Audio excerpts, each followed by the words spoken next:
চলে এসেছি বন্ধুরা তোমাদের কাছে একটা লঙ্কা গাছের ভিডিও নিয়ে। কতগুলো লঙ্কা গাছ আমি প্রতিস্থাপন করেছি। আমার কিন্তু একেবারে বাজারে যেতে হয় না।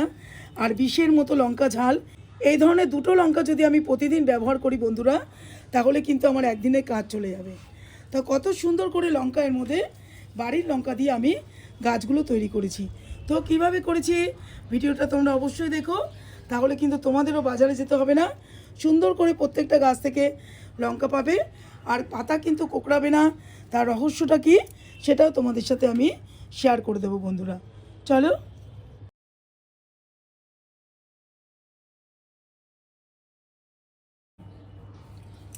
বেদিক ইন্ডিয়ানে সকলকে স্বাগত বন্ধুরা।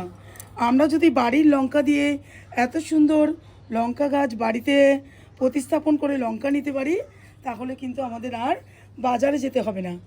কয়েকটা গাছ আমি বাড়ির লঙ্কা সুন্দর করে শুকিয়ে পাকা লঙ্কা তারপর আমি ছোট ছোট জায়গার মধ্যে দিয়ে দিয়েছিলাম। তাতেই দেখো এত সুন্দর লঙ্কা ধরেছে। আমার কিন্তু বাজারে যেতে হয় না। 3-4 পর্যায়ে কিন্তু আমি লঙ্কা এইভাবে নিতে পারছি। তো কিভাবে বন্ধুরা আমি লঙ্কা এখানে প্রতিস্থাপন করেছি, আর এই প্রচণ্ড বিষের মতো ঝাল বন্ধুরা, এই লঙ্কা দিয়ে কিন্তু তোমরা সুন্দর করে বাড়ির কাজ চালিয়ে নিতে পারবে। চলো ভিডিওটা স্কিপ করো না। কিভাবে প্রচুর পরিমাণে আমি এই গাছ থেকে এত এত লঙ্কা পাচ্ছি সেটাই তোমাদের সাথে শেয়ার করব। আর আমরা দেখো সবাই জানি যে লঙ্কা কিন্তু গাছ কুঁকড়ে যায়, পাতা কুঁকড়ে যায়, একদম লঙ্কা হয় না, ফুল থেকে ফলে পরিণত হয় না বন্ধুরা। একদম সত্যি কথা বলছি, আমার গাছে কিন্তু কখনো পোকা ধরেনি, পাতা কুঁকড়ায়নি, খুব ভালো করে রয়েছে এই লঙ্কা গাছগুলো বন্ধুরা। বাড়িতে যে পাকা লঙ্কা আসে বাজার থেকে, আমরা লঙ্কা কিনে নিয়ে আসি, সেই পাকা লঙ্কা দেখে মাস দেড়েক আগে আমি একটা লঙ্কাকে কেটে সুন্দর করে এটাকে রোদ্দুরে 1-2 দিনের জন্য শুকিয়ে নিয়েছিলাম। শুকোনোর পরে একটা ছোট টবের মধ্যে আমি লঙ্কা বীজগুলো বন্ধুরা দিয়ে দিয়েছিলাম। দেওয়ার পরে যখন ছোট ছোট এই সাইজের গাছগুলো, ঠিক এই সাইজের এতটুকু গাছগুলো হয়েছিল, তখন যে আমরা বিয়ে বাড়ির জল খাই যে গ্লাসগুলো থাকে, সেই গ্লাসের মধ্যে অল্প অল্প মাটি দিয়ে গাছগুলোকে আমি প্রতিস্থাপন করে দিয়েছিলাম। প্রতিস্থাপন করার পরে বন্ধুরা গাছগুলো যখন একটু বড় হয়েছে, তখন আমি এই দেখো এখানে যে পটগুলো আছে পটের মধ্যে খুব ভালো করে দিয়েছি। তো এর মধ্যে কি মাটি দিয়েছি বন্ধুরা, এর মধ্যে একটুখানি কম্পোস্ট দিয়েছি, অল্প একটু মাটি দিয়েছি, আর একটা মিক্সচার আমি বাড়িতে বানিয়ে নিই, তোমাদেরকে অনেক ভিডিওতে শেয়ার করি, জৈব সার, যেটার মধ্যে সর্ষে খোল, নিম খোল, বাদাম খোল, হাড় গুঁড়ো, শিংকুচি দিয়ে একটা মিক্স সার আমি বাড়িতে বানিয়ে নিই। তো সেই সার, মাটি, একটু কম্পোস্ট, অল্প একটুখানি কোকোপিট দিয়ে মাটিটাকে প্রস্তুত করে রেখে দিই বন্ধুরা। তো যখন প্রয়োজন হয় আমি গাছকে প্রতিস্থাপন করি।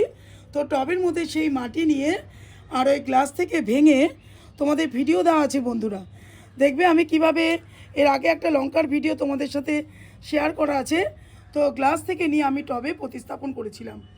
তো তারপরে দেখো এত সুন্দর গাছের মধ্যে লঙ্কা ধরেছে।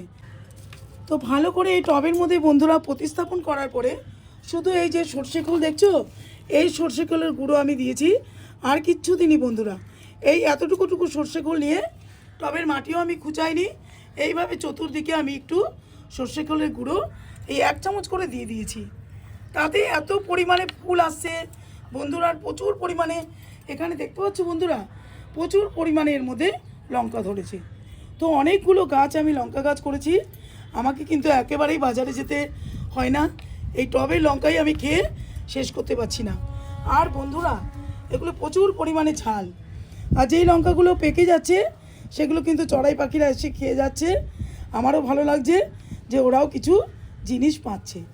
তো খুব ভালো করে প্রত্যেকটা গাছের টবের গোড়ার মধ্যে এই সর্ষে খোলের গুঁড়োই আমি শুধু 10 দিন অন্তর অন্তর দিয়েছি। গাছের মাটিটা বন্ধুরা দেখো এইভাবে নরম রাখবে। এই দেখো আমি যেরকম নরম রেখেছি, এই দেখো এরকম নরম থাকবে।